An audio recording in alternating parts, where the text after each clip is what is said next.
game where you feel it's fruitless before it starts, especially let's put this in perspective. It is very rare these days to enter into a game in which you don't think Florida State's basketball team, that's how good and consistent the program has been, has any chance at all. But I got a glimpse earlier this year, very early in the season, of Purdue. And I thought, well, how did Purdue assemble that roster? That is it's an insane roster. Now, there's a lot of basketball to watch, and we will.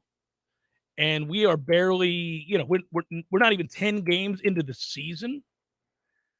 And you knew last night, I mentioned this on headlines yesterday, that going into a game without 2 7-footers that are available to you, that would be able to play, and at least like Naheem McLeod and Tanner Ngom, I'm not trying to tell you those two players are stalwarts in the paint and that they're going to dominate, but they are, at the very least, extremely tall. How's that for an understatement? They are very, very tall, right? Now, that serves to help alter shots. It provides fouls to give. It does a lot of things.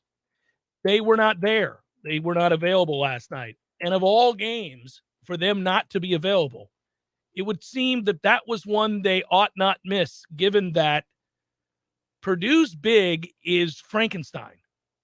That guy doesn't look human. I'm not even kidding about this. If you guys did not watch the game last night, then you missed. First of all, go find and watch Purdue the first chance you get, because they're really good. I hate talking this glowingly about another opponent, but good God, they've got an answer for everything that you would want to do. They're bigger than you, and by you, I mean the rest of the country, and they shoot it lights out. They've got shooters all over the floor, and it ain't just one big. It's 2 and 3 bigs coupled with a ton of perimeter shooters and quickness. So I would argue that for the most part, Florida State did not play poorly. They were ill-equipped to compete against a team that is scary, scary good. Yeah, I was proud of the effort we broke it down and got it within 10 points multiple times in the second half. Got it down to 8. Despite the runs that they were on. The frustrating thing, and I think this is going to be no matter if you play Purdue or if you play somebody in the ACC who's reasonably tall, the thing that kills me is the second chance points. That's where I get frustrated, because it seemed like if we didn't have an outright live ball turnover or a dead ball turnover, we weren't getting a stop. Mm-hmm. That was the killer part. But we rotate well. They find their 4th or 5th option. They whip the ball around in the half court like nobody's business, does Purdue. They hit their open threes. They hit their jump shots. They hit their mid-range shots. They don't miss them. No. And if they did, they're going to get the board and they're going to put it back. It was a tough one, man. I mean, that looks like the Villanova team that nobody was going to beat. It looks like the Gonzaga team very recently, that nobody was going to beat, except I'd say a little bit better. And Leonard said as much in the postgame last night. He said, even if I brought my best teams here, I don't know if they're going to play like they did tonight and hit all their contested shots. I mean, many of the threes, as the tone was set in this game, were 4 and 5 feet beyond the 3-point arc. It's silly. They've got a sea of shooters, and then there's Zach Edey at center. And I'm not even kidding. I'm not trying to, besmirch the kid because I described him as Frankenstein. What I mean is people that big, first of all, are just odd to look at, right? It's like Yao Ming. Like looking at Yao Ming was interesting. You just thought, well, that's a freak of nature, that he is preternaturally big. People don't look like that. And then in addition, if they do look like that, they traditionally do not move fluidly. They don't have a handle on their size. It's like, it's like when you have a growth spurt early in your life and you're not altogether coordinated yet. So you kind of look like a baby giraffe. You're just kind of stumbling all over the place, right? Or a newborn foal or something, right? Watching Zach Edey have full control of his body, to see the size of his legs and the effortless way in which he moves around the paint. And he's got good hands to go with it. Plus, he's thick. He's not tall, skinny. He's a thick dude. We had zero answers for that. In the first 3 minutes of this game, I went, well, if they feed the post to him the rest of the night, the game is over. There's nothing you can do, especially since you're missing 2 7-footers of your own, who at the very least would alter a shot just by their presence. They wouldn't be able to stop him from getting to the basket, but they would make it more difficult because of the length. Yeah, they'd rack up a foul or two. Yes. You'd make him think twice, even though he'd bounce off of them. I mean, they aren't going to bring a whole lot to the table, but they'd give you something to think about. Yes. Yeah, it was something. And it's not like, it's not like the first kid wasn't big. It wasn't like, I mean, they had 12, 18, 11, 12, 8, 8, and 13. They had that many guys with that kind of even scoring.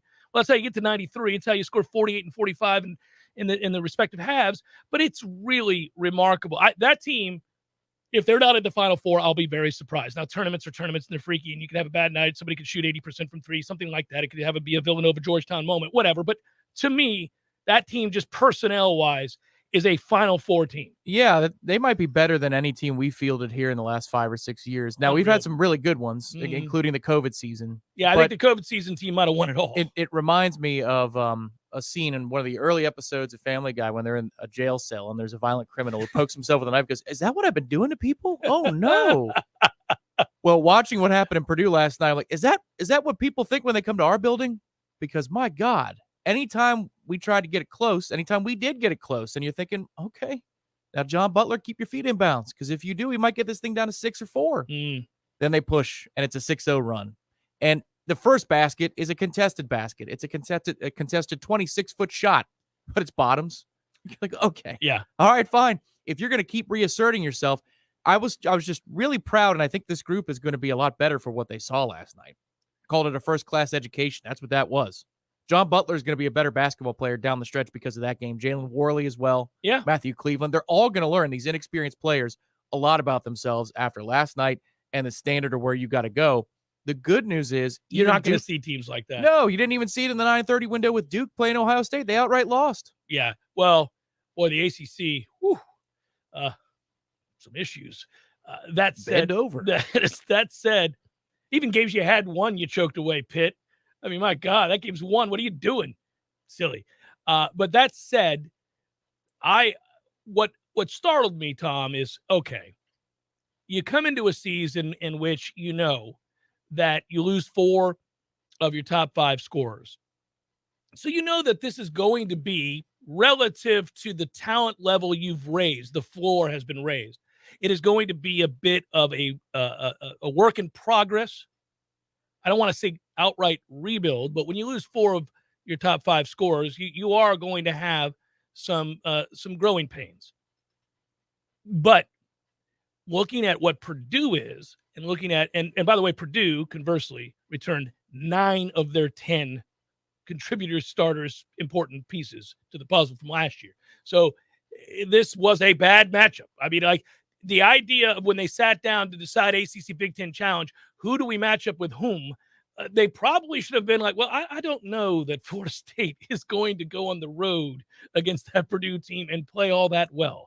That said, I get it. 3 back-to-back Sweet 16s. It's a name now, which is nice. It's flattering that they're like, well, we'll send Florida State along. They get a Sweet 16 every year. That's nice. Played a couple of classics against Purdue in the last 2 seasons. Yeah. One was in a tournament. One was in the ACC Big Ten here in Tallahassee. That game either went to overtime or was a final possession, whatever Great it game. was. Yeah. But, I didn't need to see the 15-2 run that Purdue went on to end up salting all of this away. I mean, we knew what this was. And same goes for the first half when you're hanging in there. I said I don't need to see it to know what the outcome was going to be. I needed to see it because it was great to see the fight like you're talking about. It was nice to see the what for and the toughness. Florida State did show that last night. And they also showed a level of skill, Caleb Mills in particular, that suggests that against teams that aren't built like Purdue, and few are, folks, then you're going to be all right. You got a guy who can really use his quickness to get to the hole and create problems for almost, I think, anybody Florida State faces. He had 22 points, 9 of 16 shooting, 2 of 3 from beyond the arc, made his free throws, had 4 boards, 3 steals, 2 assists. Okay. That is exciting because what he will be in a year or two, holy moly, and he's already good now. He's already good now. Now you see why it was. He was the incoming freshman of the year at Houston, all those things. That's a player right there. I think John Butler is going to be a problem for people as a shooter. He's obviously got to put on 150 pounds, but man, can he shoot? That's nice to watch. Yeah, he's got to put on a Director Matthew. I mean, he at least at bare minimum at that height, the Director Matthew may make him still slightly less skinny, but he would be a beanpole. Malik Osborne's not a center. We're having to oftentimes play him in that situation that way. Not good. I thought Matthew Cleveland had an eye-opening experience on the road. I thought he looked overwhelmed at times and frustrated, but then kind of, all right, eased in eventually. Now, that was not a good shooting performance from him, 3 of 10. But then again, these are young players. Cameron Fletcher really didn't have an impact in this game at all. I don't know why Wyatt Wilkes is on the team. I have talked about this before. I don't know when we run him out there, what he's providing for us. And here's why I'm going to say it. That sounds harsh. You are a catch and shoot player, Wyatt. You are not a dribbler. You're not a guy that facilitates. You're not a guy that should dribble around out on the perimeter, figuring it out. When the ball is passed to you and you have a measure of space between you and the defender, shoot it. It is the only reason you're here, is to find out whether or not you can make a shot early and thus will ride your hot hand, because you can shoot, as we've seen. But save for that, every other aspect of your game is ass. You don't defend. You can't dribble. You're not a facilitator. Shoot the ball. Yeah, we got a lot of guys, and this will be a broken record until I see different, but we got a lot of guys who believe that they can dribble drive and who will turn down an open three for one dribble towards the basket before they go, oh, no, I'm trapped. And they look for help. And then they pass it to another guy who thinks, oh, you know what? We tried driving to the basket here. Ooh, wait a minute. He's too quick. Better pull back here. Anybody open? Ooh, let me get rid of the ball. I'll live with it, Tom, when it's somebody like Worley or it's somebody like Cleveland. Wyatt, it doesn't have that same sort of same with quickness. Polite, man. Well, and whatever's going on with him is confusing. I'm not real certain what's happened to him. I don't know if he's hurt or if the offseason. Well, listen, there was a talk that before the season he wasn't 100%, and that was why he was in street clothes early. If that's the case and he's working through something, I for lack of a better term, forgive me for this, I'd like to be polite. But, I mean, he's a guy that has shown ability in the past, so I don't want to dismiss him. He has been a player. Agreed. Now, he's been a player when there were other good players, but all I'm saying is it doesn't look like there is an emphasis, and I know it's the motion offense, and so you got to move. It's not, we're not drawing up plays for people, but it looks like he's not coming open in his natural spots where he hits threes. The one he hit last night, I remember, because you've seen it. I feel like it's the only one, and does an ankle really affect your jump shot from the perimeter? It can. So we're going to work on it by trying to dribble to the basket. Well, cross people over. No, I'm with you. They're trying to. If he's out there, it's because they're trying to work through it and get him in shape. And I don't know that he's all the way there. He may not have his legs, is what I'm getting at. So we'll see. Hasn't played well to start the year. This sounds doom and gloom. It looked doom and gloom because of who Purdue is, and they can exploit and embarrass and expose matchup inefficiencies, of which there were many because we didn't have 2 7-footers to help out in the paint. That's a problem. And the 7-footer you had out there likes to linger along outside and shoot threes, which he can do, but he's not exactly a help down low. So I don't think this is going to be indicative of the team that Florida State is in matchups against, say, top 25 teams. Like if you're worried, well, Jeff, they played a really good team last night and they got blown out. Yeah, that's like a really good top 25 team amongst the really good top 25 teams. Like that's a somewhere in the neighborhood. Well, they're ranked number 2 in the country, but somewhere in the neighborhood of 2 or 3 best teams in the country is what they look like to me in the early stages of this season, flipping around, watch a little college basketball so far. We'll educate and continue to further that education as the season goes along. We get more games under our belt, meaning viewing. They're the best team I've seen. Leonard remarked on them that they're like the best team he's seen in a handful of seasons.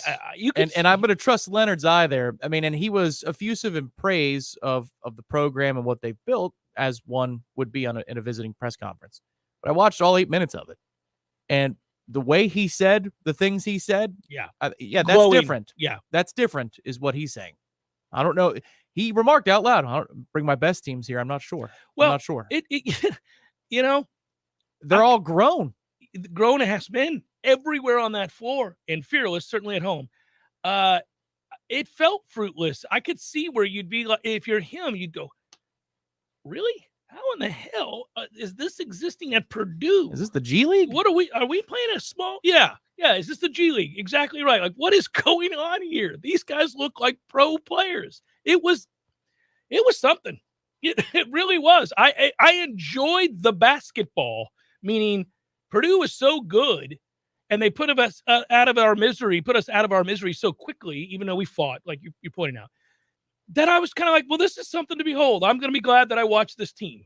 I'm just glad it's in us that every time they pushed, we continue to play hard, even to the end when it's a 20-plus point game. We're like, guys, might want to take a little bit more time on a possession. We don't need to try the haymakers. Do we need to continue with the haymakers?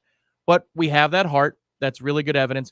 That the problem is we're going to be fundamentally flawed this season compared to what is typical of a Florida State basketball team, where you don't have answers in the paint. You don't have post answers that will grab you the key rebound or will alter the shot that you can count on for 15 to 20 minutes.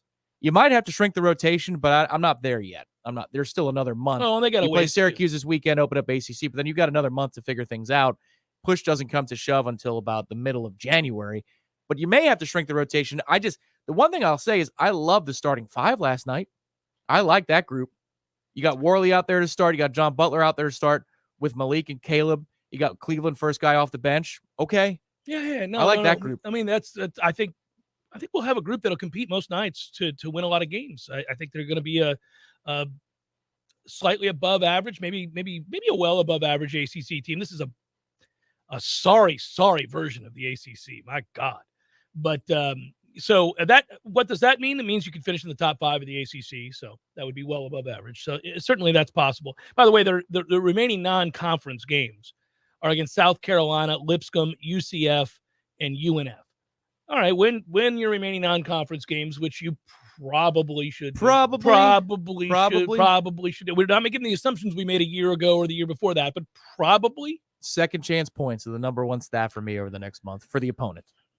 There's going to be a lot of them. By the way, the 28-point loss was the worst margin of defeat for FSU in 23 years that we've participated in this event. Worst loss prior was the 16-point loss to Indiana in 2019, as you recall.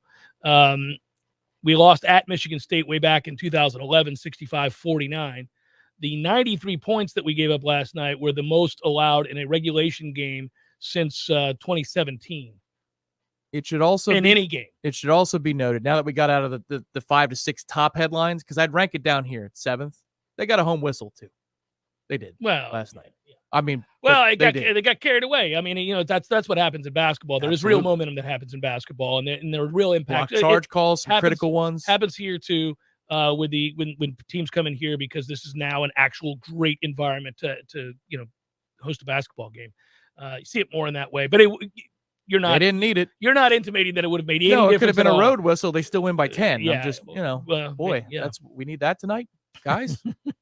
By the way, Quincy Ballard never saw the floor. It's just, okay. That's another big, I guess. Let's show our smarts in the half court against the matchup zone this weekend. That's the thing where I'm saying with the inexperience, I know this physically is going to look like a cakewalk for the Noles on Saturday compared to what they just went through. Well, yeah, and then way, to your point, and we'll move on because there's a lot going on in the world of recruiting. There's a lot going on in the world of college football that I want to touch on. But in that way, this could be a very, very, very important, lesson for Florida State. Now, you just saw arguably the best team in the country on their home floor, a group that was as veteran as any you could possibly run into the rest of the year. Again, they returned 9 of their 10 stars. You're going to, you're not going to see anybody else as veteran-laden, as deep, as talented, as seasoned, as tall as that group was last night. Jeff Cambridge at 93.3 Real Talk Radio, Warchant TV. Our partners at ISF know you want to do amazing things. You have big ideas and goals for the future. For over 40 years, ISF has focused on solving the future for state government through strategy, process, and technology. As a national management and IT consulting firm, ISF has the expertise to transform strategies, refine processes, and implement solutions to lead you in today's changing environment. ISF, your vision plus our expertise brings your brilliant ideas to life. Visit ISF.com to learn more. ISF, solving the future. Whitten Glass has been taking care of families since 1945. Experienced, reliable professionals who offer only the best, like Whitten's top-of-the-line bath enclosures. Eye-catching storefronts are a specialty at Whitten Glass, and they provide precise installation. Whitten Glass, Tallahassee's first family in glass. Online at whittenglass.com. Call 850-222-5781. Hi, I'm Jeff, founder of Which Superior Sandwiches, and I'm here to tell you about our signature Which, the Wicked. Why call it the Wicked? Some say it's wicked tasty, some say it's wicked large. One thing's for sure, with oven-roasted turkey, ham, pepperoni, roast beef, and bacon, as well as your choice of 3 cheeses, it definitely takes you from wicked hungry to wicked happy in just a few wicked good bites. Only at Which Superior Sandwiches.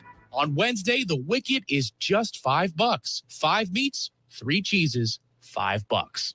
Ready for holiday spirits? For 15 years, Keys to Exceptional Youth Success has provided summer and post-secondary educational opportunities to students with disabilities. Keys helps provide a brighter future to many students in the Big Bend by assisting students further their educational and employability skills. This year, Keys is asking you to join in holiday spirits by purchasing raffle tickets to 3 incredible packages. For all of the festive details, go to keysbigbend.org. Tickets are just $25 each. Must be 21 or older to enter. No purchase necessary to win. Donors include Keys board members, Total Bathroom Solutions, and Deep Brewing. You can also enter the raffle at the Grinchmas Celebration on Saturday, December 11th at Bannerman Crossing beginning at 6 p.m. The winning tickets will be pulled at 7:30 p.m. Grinchmas Celebration sponsors include Oyster City Brewing, McGowan's Hops and Grapes, Bannerman Crossing, and Christy Irwin Stylist. Join us for karaoke and fun in support of Keys. Visit Keys Big Bend on Facebook for event details. 'Tis the season to grow your heart. 3 sizes or more. T-Spark Enterprises, roofing and construction services. T-Spark Construction.com. Do you know what the worst feeling in the world is? Being left on hold from a customer service line for hours upon hours and never receiving the answer to your question. I'm Travis Sparkman, owner of T-Spark Enterprises. When I started this company, I wanted to place communication and customer service at the utmost importance. When you start a project with us, we answer the phone, get there on time, get the job done right, and keep you informed throughout the entire process. You might even find yourself becoming friends with us along the way. If you're looking for the most attentive contractors in the business for your next construction project, let's talk. T-Spark Enterprises, roofing and construction services. T-Spark Construction.com. License number CCC 1331204. We all want more energy, more strength, more results. Well, welcome to Orange Theory Fitness as you take a step towards feeling more alive today. Backed by science, Orange Theory's heart rate monitored workout is scientifically designed to keep heart rates in a target zone, spiking metabolism and increasing energy. Orange Theory Fitness is a one-of-a-kind group personal training workout resulting in more energy, visible toning, and extra calorie burn for up to 36 hours. Experience a more vibrant life today with Orange Theory Fitness. To find out more, go to orangetheoryfitness.com. Jeff Cameron Show brought to you by Orange Theory Fitness. 2 Tallahassee locations, Midtown on Thomasville Road and Northside in the Village Common Shopping Center. Online at orangetheoryfitness.com.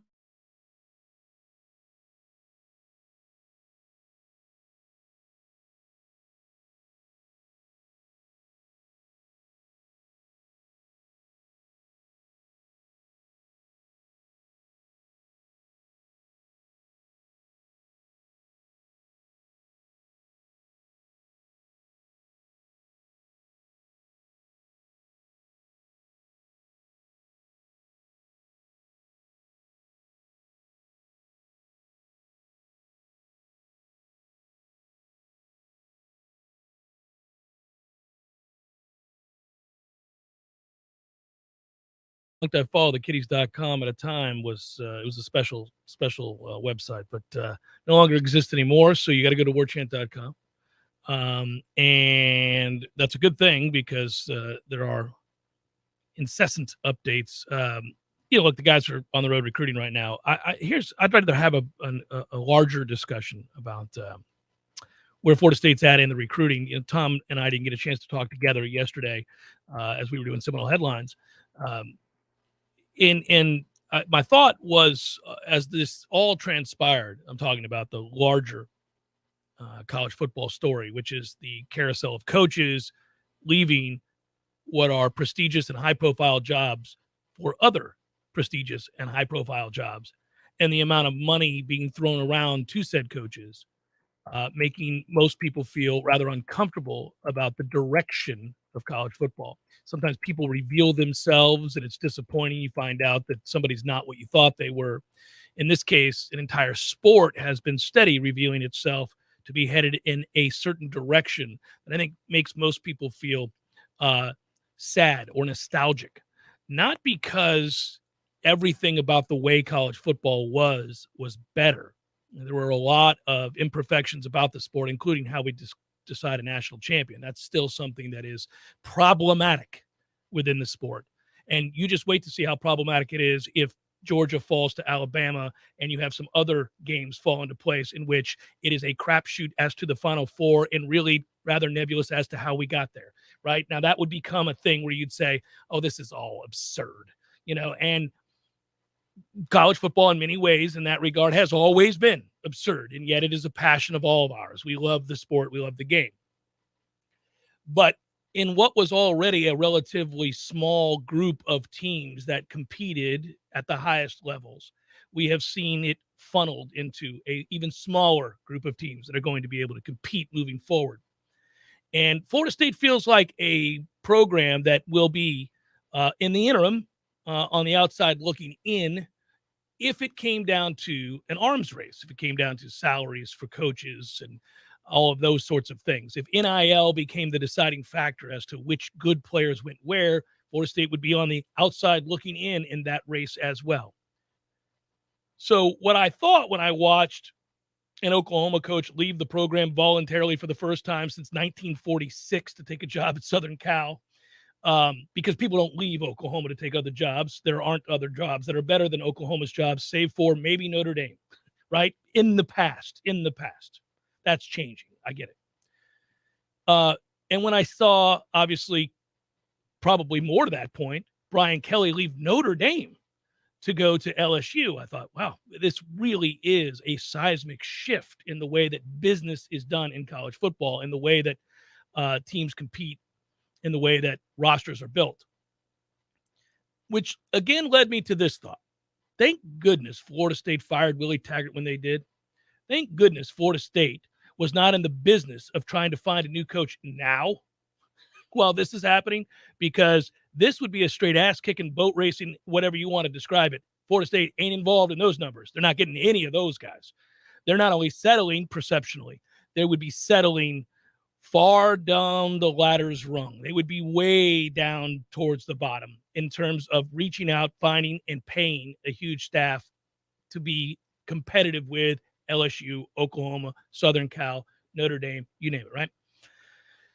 Luckily, the stability that we craved and needed, the continuity that we craved and need is in place right now.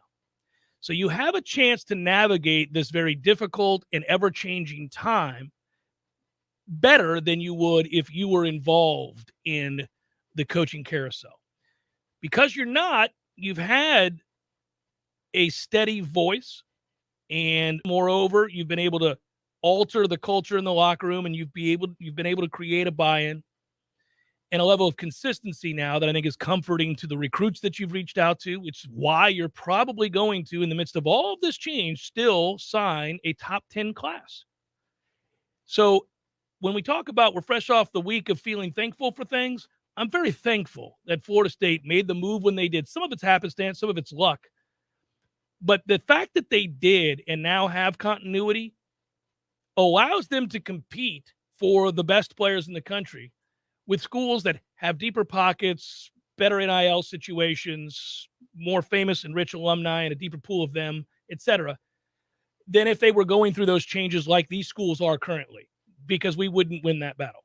Yeah, if you look at it from a 10 to 15 year ahead of right now perspective, it gets overwhelming and you think, where's the money going to come from? Well, In right. order to keep Well, up. because How it's are we changing going to all get the there? time, right? The bailout card would be that there's a reorganization coming. Oh, I think so. And they're going to cut out of 130 FBS schools. They're going to cut 70 out of the equation, just like that. They pretty much have. Right. It'll just have to be official. With Power 5 rules that you can play by different rules. And a commissioner that has the best interest of the sport in mind. Right. I mean, it's crying for it right now. It's screaming for it because we're talking about coaches and not games or players. We're talking about on the week of the conference championship games, which will help decide the sports playoff. We're not talking about any of that. We're talking about what coach is going where and what's the staff going to look like. And we're talking about kids transferring. Yeah. And we're not talking about the games. We're not talking about the teams. We're not at all. Now, that's fine for us because we don't have a game to play. So we can But it's focus not good on for all the these sport. things. No, it's not good for the sport. It's terrible for the sport. Now, the question is, when does that get out of jail free card come, and what does the windfall look like for Florida State? If it's 5 years, all right, well, we're really up against it at that point. Hopefully we win in the interim because then obviously the home gates improve and booster contributions improve. But also kids' desire to come play for you in stockpiling talent so that you can compete against those teams that have more monetarily. That's why I brought up I'm thankful because they're going to get this class in here. And they also have more than a handful of examples for the transfer portal kids that it can work here. This year gave them that. Yeah, well, they're smart to. That's the first thing they did yesterday was say 7 of the 8 kids who made all ACC in some form or fashion were all transfers. Oh, so this is a great landing spot for you. But you don't want to be last chance Power 5 U. You know what I mean? You want to be the first choice Power 5 U. And that's what I'm afraid we're going to get lost in the shuffle if there isn't some sort of change that's outside of our control. Now, it is outside of our control for the moment. Keep winning. Keep getting players to say yes somehow, some way. I don't care. You get them in, you get them on the field, and you change perception because perception still matters more than the tens of millions of dollars that we're losing compared to our in-state rivals. But at some point, it's gonna that check is gonna come due, and it's hard when I'm watching all of these circumstances play out to not focus on that. It's hard not to get lost in that moment. But the good news is that these dudes, there's a full staff that they're in all corners of the lower 48 here in the United States this week. They're all over the damn place. They're talking not just to 17-year-olds, but to 20 and 21-year-olds as they're entering the portal officially. So they're on the case, and we could rest easy with that idea. You just want to see some more yeses roll in so that we have answers to the question of how do you replace Jermaine Johnson? Here, Thomas, what if Jamie Robinson leaves? The part about the continuity, the part about the consistency and the guys who are a steady voice and a consistent voice is I keep coming back to it. Again, I woke up in the midst of all this change and thought, this ain't good for college football. Then I got selfish and said, oh, okay, let's not concern ourselves right now with the rest of college football. Let's concern ourselves with Florida State University. Where are we? All right, well, right now we're not equipped long-term to compete, but short-term we are. And if you are in a position to bring in and upgrade, seriously upgrade the level of talent here, and you begin to translate that upgrade of talent into better competition on a daily basis in practice, into wins on the football field, which comes directly from that competition and depth of talent every day in practice, then all of a sudden the chocolate fountain and the money spent on frivolous nonsense in order to show that you weren't making a profit in college football, which is what they have to do in athletic departments, suddenly that really gets put on the back burner in the interim because kids do care about winning. They do care about kids that go to schools and then translate that attendance and participation into a professional career. Because you suddenly turned out a Jermaine Johnson in the transfer portal and because you're bringing in a Travis Hunter in all likelihood as the number one recruit in the country, Florida State then in the minute looks very, very viable.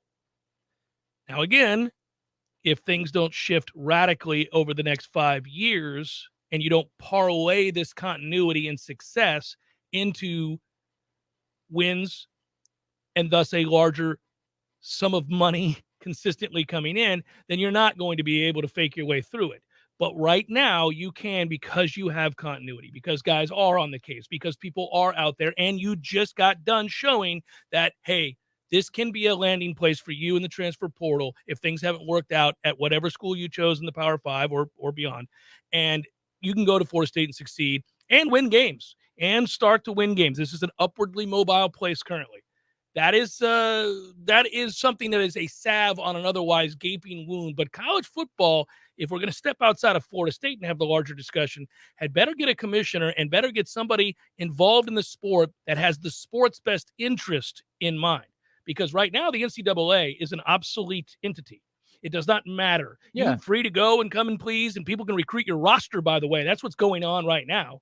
In the transfer portal, these kids aren't being contacted for the first time when they put their name in the transfer portal. We're not that naive. So what you have is one team, one program, particularly those with money, depth, analysts, whatever resources you want to refer to, recruiting nonstop both in high school and also your freaking roster. Yeah, and Mark Emmert basically said over the summer, y'all figure it out. We're the NCAA, we don't really have a say in what's going forward. So, we talk about how the NCAA has been powerless for a long time. They admitted it. Yes. We all knew it, but they admitted it. So where do you go from because here? they got called out. What ended up happening was their inconsistencies and hypocrisy finally got called out. Once the money became so big. And NIL was a thing. NIL was a thing, and TV money is what it is and continued to grow, right? It continued to grow. So then at that point, athletic directors and presidents in programs that had the money and the cachet and the history and everything else that said, you know what? Here's what I think. I think we should continue to expand. Basically, the SEC double middle fingered the NCAA and said, come get you some.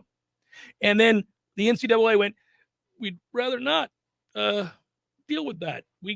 In fact, we're not equipped to deal with that, and you guys always knew it. Nobody's ever going to screen grab that double bird you just gave the camera. Nobody will ever use that for any purpose. Point is, yes, they got called out, and that was the end of that. And so here's where we land. What do you think the end game is here?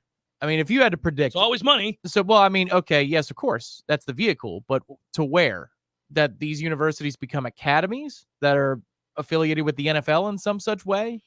How do we get to where we're going? Because you've got to sort through NIL, the ability to transfer, which is the free agency of college football. Mm-hmm. We just don't call it that. Right. Then you've got the recruiting game, which is always going to be dirty. Even if you have money in the sport, there's always going to be some shenanigans. It'll be less dirty if it's understood, if there is a governing body that sets down rules that everybody adheres to as for how much you can have in terms of NIL, how much you can pay, how many coaches you can have on a staff, how many analysts you can have. When you get to that place, then all of a sudden we have an agreed upon set of rules and a certain amount of money that requires you to be in that club. Right. Well, then all of a sudden we can take the schools that don't want to be part of that club. Kind of like, let's say, the Ivy League. They don't want to be part of that club. They haven't wanted to be part of that club in years. So I said that, the last bastion of integrity that you wanted to see in college sports exists in the Ivy League. Go watch the Ivy League if you want to see that. But it doesn't exist anywhere else. Fine.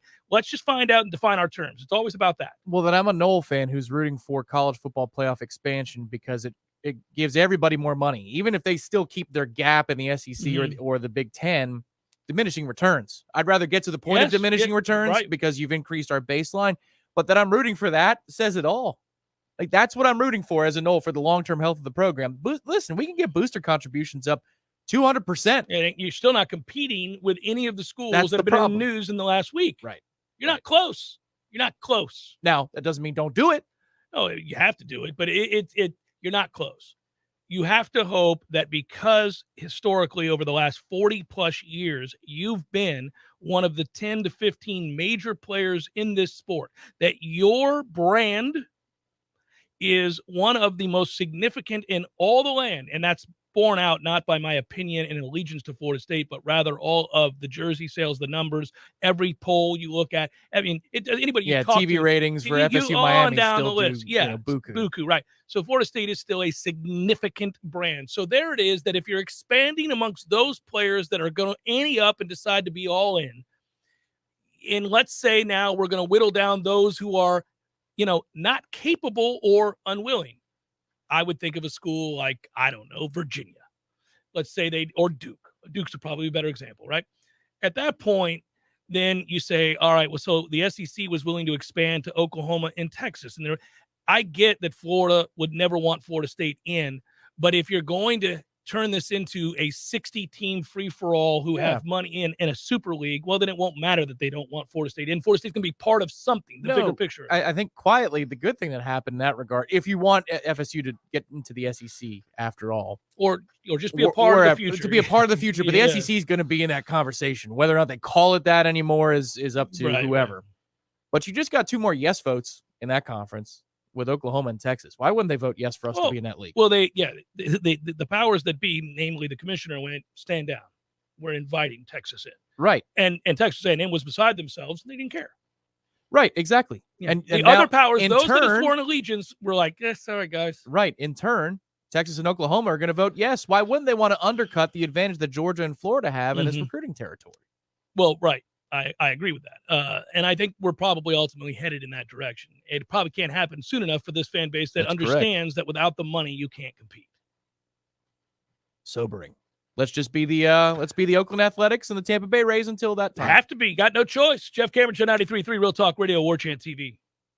Your local news now. Bainbridge Public Safety says the man who was wanted for 2 homicides in the area was arrested Tuesday morning. Donovan McCrae, 22, was a suspect of 2 shootings in the area of Sims and Powell Streets, one on November 4th and another on the 10th. Anthony Crosby and Destiny Young were the victims of the November 4th shooting. One person was injured in the drive-by shooting in that same location on November 10th. Authorities asked for the public's help in finding McCrae on November 20th. He was arrested in the area of Rush Street in Bainbridge around 10 a.m. November 30th. The 2021 hurricane season has officially ended. 2021 was another active hurricane season with 21 named storms. All of the season's names were used, but just enough to not prompt the use of the alternate list of names for the first time. Among the 21 named storms, 7 became hurricanes, while 4 of those became major hurricanes, reaching Category 3 strength or higher. In all, 2021 saw the 3rd most named storms on record. This is Rachel Lene with your Real Talk 93.3 local news update, brought to you by Macklemore Systems, Tallahassee's go-to Mac store. Check them out online at macklemoresystems.com. This is meteorologist Paul Trombley with your Real Talk 93.3 weather update. Bright sunshine this afternoon with daytime highs approaching 71. Southerly winds around 5 miles per hour. Clear skies and quiet again tonight. Lows dip down to about 46. Bright sunshine expected tomorrow. High temperatures reach up to 74. Dry with temperatures a bit above average Friday and Saturday and highs in the mid-70s. This report is brought to you by The Lawn Johns. For all your landscaping and lawn care needs, visit thelawnjohns.com. Right now, 69. Maximizing your Social Security benefits isn't something they want you to know how to do. Many people are unaware of unused benefits that are owed to them. Hi, this is Craig Collins from Collins Income Tax Solutions. And if you're wondering whether or not your Social Security is going to be there for you, I can help. Contact me today to schedule a free consultation to learn how we can help maximize your Social Security benefits. You can find me online at collinsincometaxsolutionsllc.com. That's collinsincometaxsolutionsllc.com. If you weren't the owner of Gordo's and all those wonderful restaurants, Eddie, what would you be doing? You know, I think I'd want to be I don't know what I'd want to be, a boat captain or a cowboy. You know how to use a lasso? No. You'd have to do that if you were a cowboy. Yeah, but I've never even been on a horse. It's not my place to be on a horse. I agree. And the horse thanks you. Gordo's, bringing the flavor and flair of Cuban food to Tallahassee since 1996. It's Congressman Michael Waltz on the Greg Tish Show. Good morning, Congressman. How are you doing? Hey, doing well. Again, just what you have to go through day in and day out. I don't know how you have hair left, or like Matty Rowe, just completely bald. Hey! Sorry. And the irony of it all, the progressives are the tail wagging the dog. This whole bipartisan White House is a joke. We're just watching them eat their own. The Greg Tish Show, Monday through Friday, 6 to 9 a.m., only on Real Talk 93.3. The Jeff Cameron Show is a production of the Warchant.com Multimedia Network. Check out Warchant.com today for the latest news inside Florida State athletics. That's Warchant.com. Now, back to Jeff on Real Talk 93.3.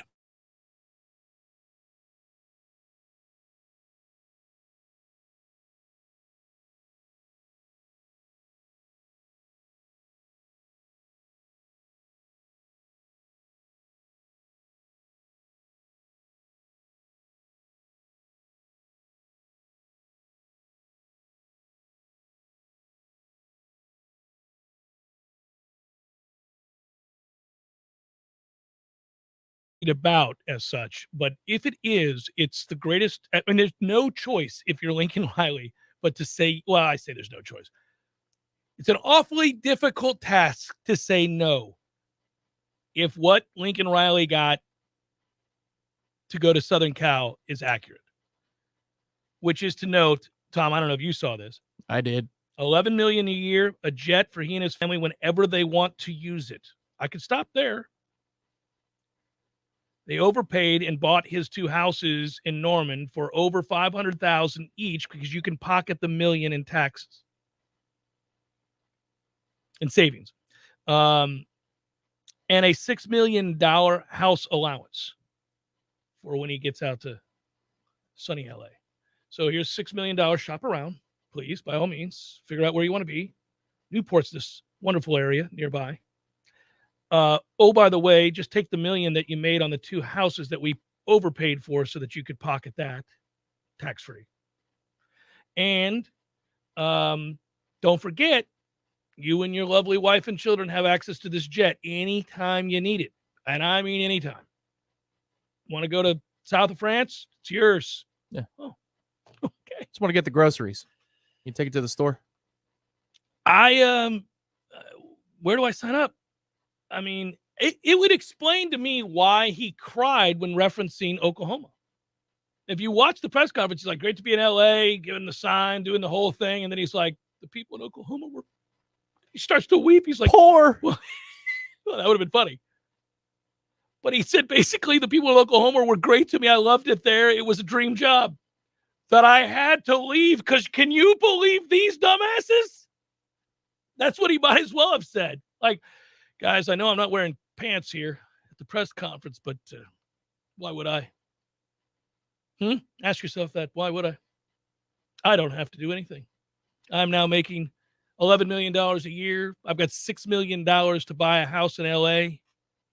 So of the $11 million I'll make this year, I'm not spending any of it on a house because you gave me an extra $6 million to find a house. I'm going to walk over pantless to my jet and go wherever the hell I want. I mean, just tell them to fly. Just fly in circles because I can.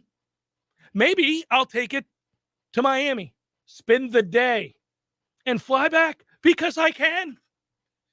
So can my wife and her children. Or our children. Sorry, oops. I mean, what a time. That'd be something. Folks, my carbon footprint just upgraded to the size of a Tyrannosaurus MF and Rex. Let me tell you. I will hold all media availabilities on the jet. Guys, seen any nice houses in the LA area where you deal with less traffic for, say, somewhere in the neighborhood of $6 million? Guys got a place? Hollywood Hills? Where do you want them to be? Santa Monica? I like Santa Monica. Kind of crowded, though. A little bit too trendy. Anywhere else? Any up-and-coming neighborhoods? If you want a one-on-one interview, you need to schedule it when I'm flying to Seattle for no reason. I'm just going to be flying up there. I'm going to go out, have some lunch. The jet will take you back. It'll come get me after I'm done with lunch. But that's where we're doing our one-on-ones. We'll do little breakouts there. Like there would be, it gets so heady and absurd that like at some moment you expect to read a story, like a beat writer covering Southern Cal's practice next year writes, inexplicably, Lincoln Riley fell on the ground and started spinning around going, wee, wee, wee, while the coaches and players looked on in amazement. Stood up, got a glass of water, and continued to coach. Like that's the practice today. Well, there's a chance in 5 years he's going to be the size of Charlie Weiss. He doesn't have to move. Just the absurdity. Mm-hmm. Just the absurdity. Just like, oh, well, Booster Richie Myers, you're going to carry me to practice. Yeah. But I don't know if I can do that. Oh, you can, Richie, and you will. Get to carrying. Or would you prefer the jet fuel be used for this operation? Your choice. My, oh, my. I ran late last break. My apologies. Jeff Cameron Show, 93.3. Hey, guys, it's Greg Tish here. If you know me, you know how much I love to grill, smoke, and cook outside. With the holidays just right around the corner and the cooler weather, there's nothing better than a backyard fire pit or a custom outdoor kitchen. But where do you start? We start at Hearth and Patio of Tallahassee. They have everything for gas grilling, charcoal, standalone grills, built-ins, custom kitchens, unique high-end fire pits, and you can even build your own pizza oven. And don't forget about maintaining your indoor fireplace. If it hasn't been used in a while, it's a good idea to have Hearth and Patio come take a look at it to make sure it's safe to use. Or you can replace the whole thing and transform the look and style of your room. If it has anything to do with fire, you need to call Hearth and Patio. Write this number down. It's 727-4282. That's 727-4282. Or you can always check out their website to view all their products and services at hearthpatiotallahassee.com.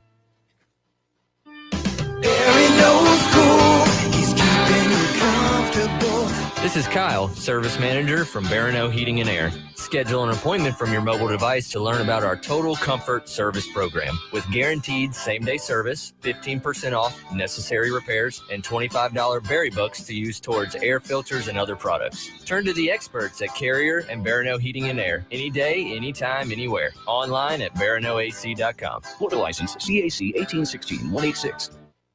This is Patty Wilson. Oh, I'm sorry. We're ready. He's recording. Why are you always saying your last name? It's Patty and Scott. Everybody knows Patty and Scott. I don't know. This is Patty Wilson. I am Patty Wilson. What is the idea behind said promo? It's for Patty's Playhouse. We're on Patty's Playhouse Saturdays at 11. Tune in. That's stupid. Just tune in. Saturdays at 11. Patty Wilson, Patty's Playhouse. House talk with a happy ending. Each and every time. For over 5 years now, McGowan's Hops and Grapes out in Bannerman Crossing has shown us not only what excellent service is, but what excellent food is. They've got their bacon flights. They have their shareables. They have their BLTs. Yes, I said BLT. I didn't stutter. They also have a tremendous draft beer selection and a fantastic wine selection that the owners pick out personally. McGowan's Hops and Grapes is the place to go. Great food and great people. Go visit them today out in Bannerman Crossing in Northeast Tallahassee. There's fun to be had every night at the Corner Pocket. Take home prizes on Trivia Tuesdays and Beer Bingo Thursdays. And kickstart your weekend with Martini Fridays. Plus happy hour runs every weekday and game day specials every time the Noles take the field. Watch all the best games at the Corner Pocket's Vegas Wall, featuring 560 inches of flat screen TV heaven. Oh, really? The best food, the best drinks, and the best place to watch all the games. Tallahassee loves the Corner Pocket. The Jeff Cameron Show, brought to you by Orange Theory Fitness. 2 Tallahassee locations, Midtown on Thomasville Road and Northside in the Village Common Shopping Center. Online at orangetheoryfitness.com.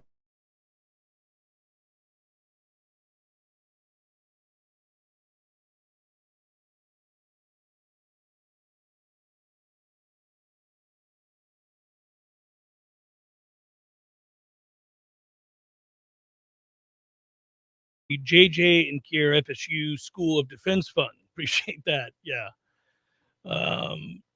Well, in truth, we'll be watching very, very closely who they bring in the transfer portal. Part of that, in particular, to the defensive line, because that group right there was a lifesaver, as much as a 5-win season could be considered as such, because they would have been a 2-win team had they not had that defensive line. Marcus writes, afternoon, gentlemen, as much as I love him and think he's a true Nole, do you think we should move on from Ron Dugans as wide receiver coach? Thanks, guys. Only if you have somebody better. I move on from anybody if I got somebody better waiting in the wings. If, in fact, I know for certain that this person is bringing me elite level talent at the position, but they're not going to do that. They're not moving on from him just yet. He didn't have a lot to work with, hasn't had a lot to work with since arriving here, but better be part of the solution in recruiting. Yeah, you're allowed to go get him. I mean, we're pissed at Marv, and it's been a year. Well, and he's been around forever. Right. That's my point. Like, you're evaluated both on the field and off the field, and the off the field right now is very important. The head man's a receiver. We need to do better. Oh, and I think if anybody would be motivated to find better play at wide receiver, it would be him because of the head coach. Hour number 2 forthcoming.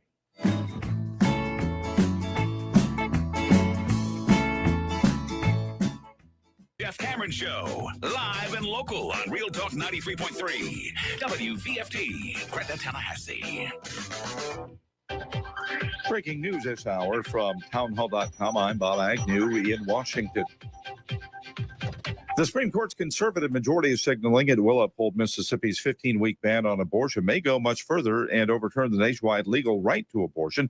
Mississippi Solicitor General Scott Stewart says Roe Casey decisions haunt the country. For 50 years, they've kept this court at the center of a political battle that it can never resolve.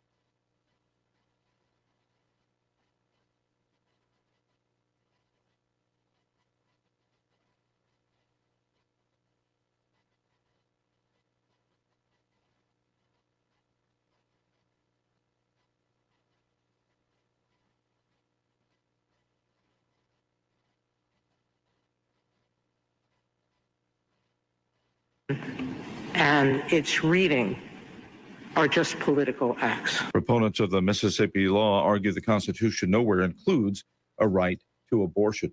At the White House at this hour, Anthony Fauci, the president's chief medical advisor, is confirming the first U.S. case of the Omicron variant of the COVID-19, which occurred somewhere in the state of California.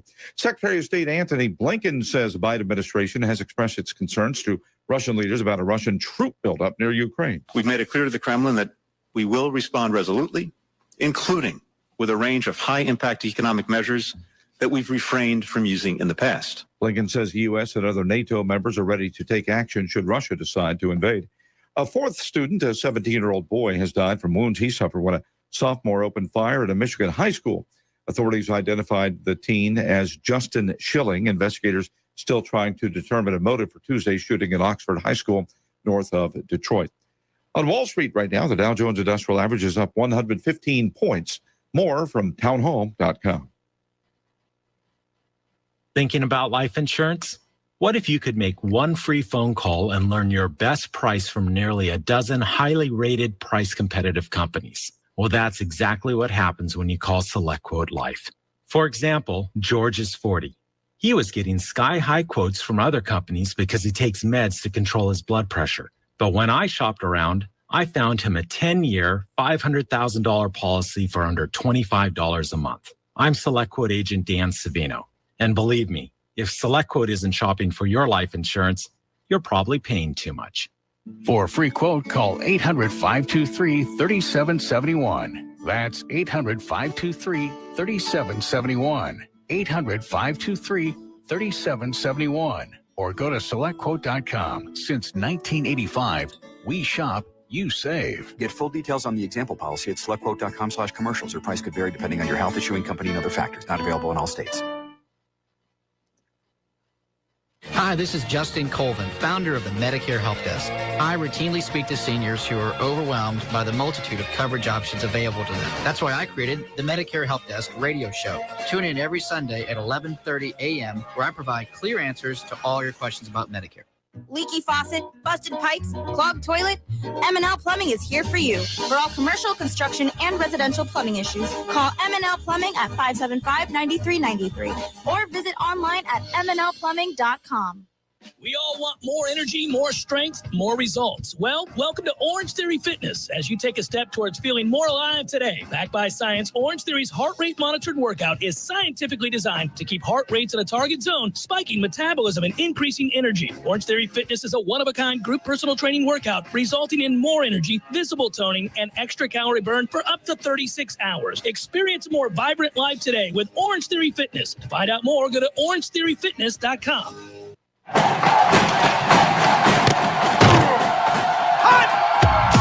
Broadcasting live from Florida's capital city, this is the Jeff Cameron Show, brought to you by Orange Theory Fitness on Real Talk 93.3. Now, stop what you're doing and listen closely. It's time for the Jeff Cameron Show in 5, 4, 3, 2, 1.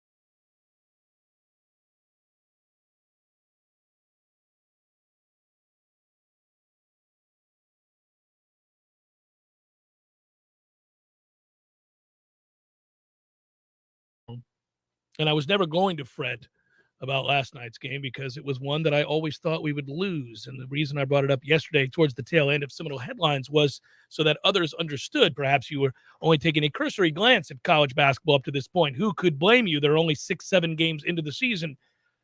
But if you didn't know, there was a group from Purdue that had a little something waiting on Florida State. It was not a good matchup, especially with 2 7-footers being out. So we talked about it last hour. I won't spend too much time on it here, but do want to reiterate that ass kicking was predictable. That's what Purdue's going to do against most. Only one team has held Purdue this year through 7 contests to under 90 points. That's who they are. Well, we're not equipped defensively this year the way we have been in years past. I think that's one thing that we're going to have to get used to, unless there is massive growth at maybe 3 or 4 different places with 3 or 4 different players. We're a team that's not going to rebound the ball all that well. We're going to be able to shoot. We're extremely athletic. We'll generate points off of turnovers, but I don't know that we're going to lock it down. Got to win some shootouts. Yeah, that's right. A lot of fun. By the way, just so you know, you might say, well, Jeff, that's fine. Only one team has held Purdue under 90 points. Who have they played? Well, they scored 93 on North Carolina. So that's doing some things. They scored 80 in the game that they didn't score 90, and that was against Villanova. And they won that game fairly comfortably. And so 93 last night, 97 the week before against Omaha, 80 against Villanova, 93 against North Carolina, 96 against Wright State, 92 against Indiana State, and poor Bellarmine took a real ass kicking. So there you go. They had a lot of contested shots too. I mean, of some of the half-court possessions we defended well, they still made them. They just rise and fire right over our contested hands. That's what happens when you have a really good team that's loaded, and they're able to whip the ball around to 5 and 6 options. I mean, they had kids coming off the bench. This is what we've been. Well, they're more polished than most every one of our teams in terms of being able to jump shoot. There's no doubt about that. But this is what we've been in that building here in Tallahassee. Leonard brought it up last night, I think wisely, in the post-game press conference where he said we're 1 game away from setting an ACC record for consecutive home wins. Nice job, Leonard. That's what we need to focus on now. He's always really good at that. He does a very good job of that. I think if you look at the numbers offensively, Florida State wasn't terrible. They couldn't get stops, and part of that wasn't because of lack of effort or not knowing defensive assignments, but because, as Tom just noted, Purdue knocked down everything, and they also have a freak of nature at center that I don't know that anybody is going to stop with any degree of consistency. He's a monster. He wasn't even the focal point. I know. He was for little, spates of time. If you're going to make every shot from the perimeter, why would you? But I mean, it really is silly to think that they're going to have a lot of games this year, Purdue is, where they just feed him the ball, and there's nothing anybody's going to do about that. He's a monster. Yeah, and you're right. You could listen to it more in depth last hour, but the things I'm looking for, second chance points against, how we defend in transition. We've given up a lot of easy threes in transition. I thought we were actually better at that last night, but I go back to the Florida game, the Boston U game. Are we better in those areas? And then how many turnovers do we generate? Because I think the points off of live ball turnovers, real ones, not the ones where it's thrown into the 5th row of the stands. If we have the advantage there, we're going to have the advantage in fast break points. And in theory, we should be able to get you tired in the second half because we're running you out of the building. But we'll see. There's still a lot of questions with this group. In 8 games of the ACC Big Ten Challenge, and there was a time, and it's not that long ago, in fact, it was consistent for a very, very long time, that the ACC beat the Big Ten like a drum. It got to be where it was a sort of laughing matter, where every year the ACC Big Ten Challenge would get started, and some of the jokes that you would hear were, well, you can call it a challenge, but is it really? Because the ACC would win this every year. But this has now shifted, and the Big Ten is vastly superior to the ACC in basketball currently, and they are overwhelmingly so this year, because this looks to be a pretty average ACC. The 8 games have gone 6-2 Big Ten advantage there. The 2 wins from ACC teams have occurred in overtime in ACC arenas. Syracuse won in double overtime to edge Indiana 112-110.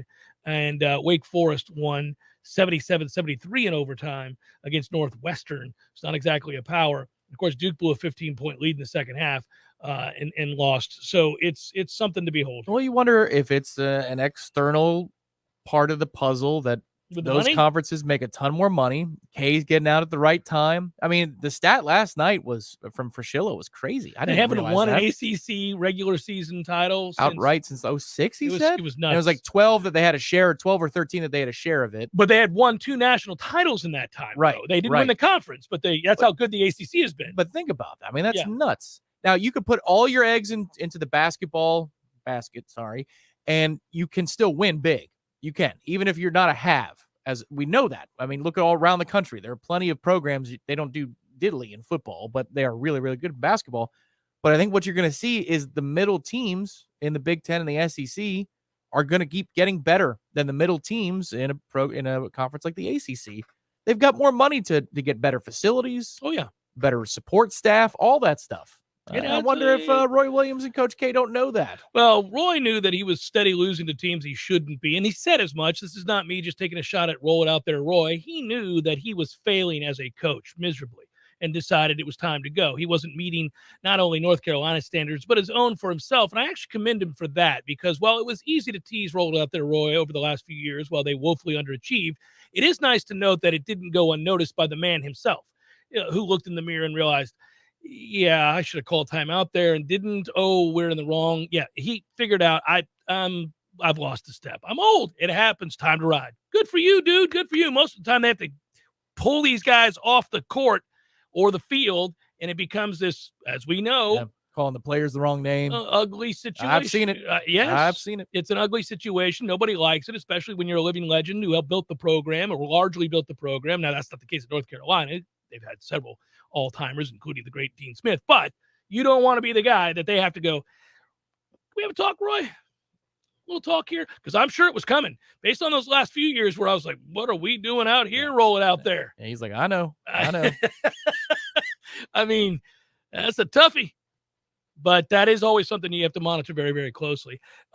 As well as, of course, the world of recruiting. Now, I'm just here to say, in general, not giving specifics just yet because we won't know until that day, that fateful day comes in a couple of weeks, and that is that Florida State looks to be in line to sign a top 10, top 15 class for sure, and I think they're making headway from what we can tell, certainly from those that they have contacted and those who have bothered to respond.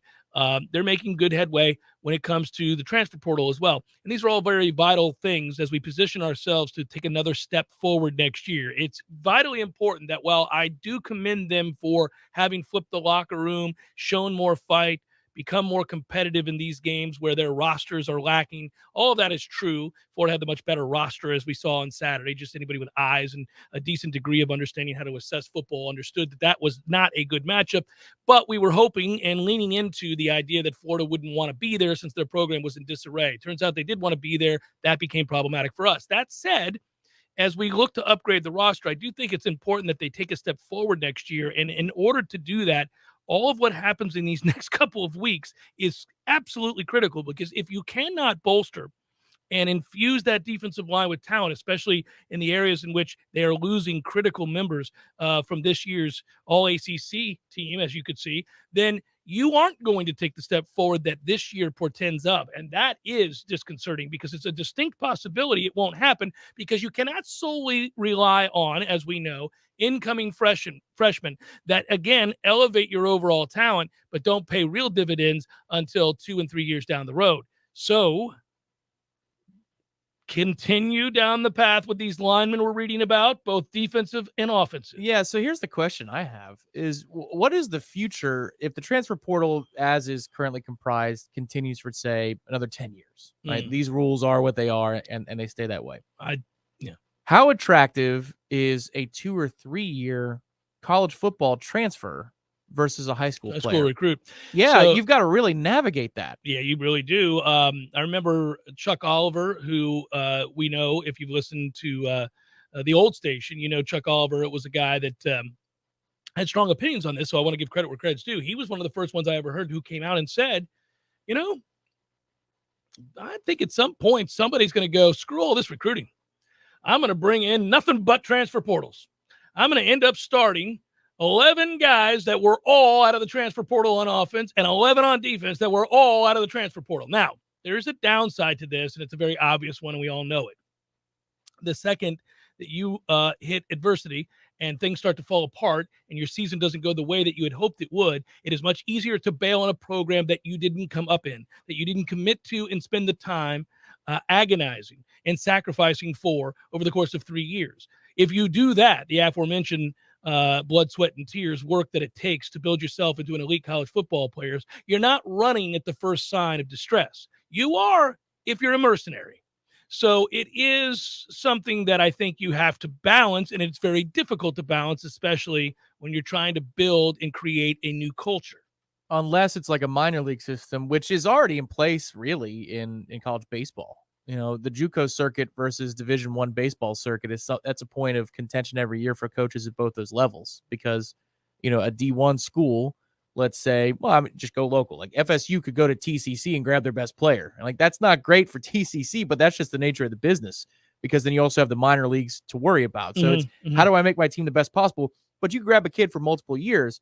There's the young offensive lineman out of FIU. I'll pull up his name now, but there's a story about it on warchant.com. Miles Frazier. Miles Frazier was hosted by Devontae Love Taylor when DLT was at FIU. Miles Frazier is a tackle who is graded pretty highly and is sought after by this staff, saying that Florida State contacts him the most since he put his name into the transfer portal. He's got 3 years to go. 3 years. So if this kid is a plus player, let's say he's good enough to, I don't know, be a 6th round pick or a 7th round pick in 2 years, you still have 2 full seasons out of him. But the problem that you're going to deal with, and I've seen this conversation in the grand scheme of Twitter and Facebook, high school coaches get pissed when all you do is take transfers because they perceive that as you're taking a scholarship away from a young man that I've helped grow. And so now there are fewer places for my kids on your teams because you want to take older, more seasoned players versus the old way of doing things. Right. So you've got a whole mess of how many hands do you shake and which way do you do so and what order do you do so? Yeah, and getting back to the balancing act. I think most would prefer, like Alabama ain't taking a bunch of transfer portal guys, right? If you can build through the high school ranks, just like you want to build your NFL team through the draft and not free agency. Free agency is a tool. Transfer portals can be a tool. You would like to build an overall program and identity and modus operandi through recruiting high school players. But if you're not in a position to do so. Right. But here's the question. If you're a program like we are right now, or a program that's, let's say that you're going to fall between 8 and 30 in the recruiting rankings. Depends on how many blue chippers are local to you that year that maybe you could climb up and sneak a really good class. But then 3 out of 4 years, 17 to 22, something like that. All right.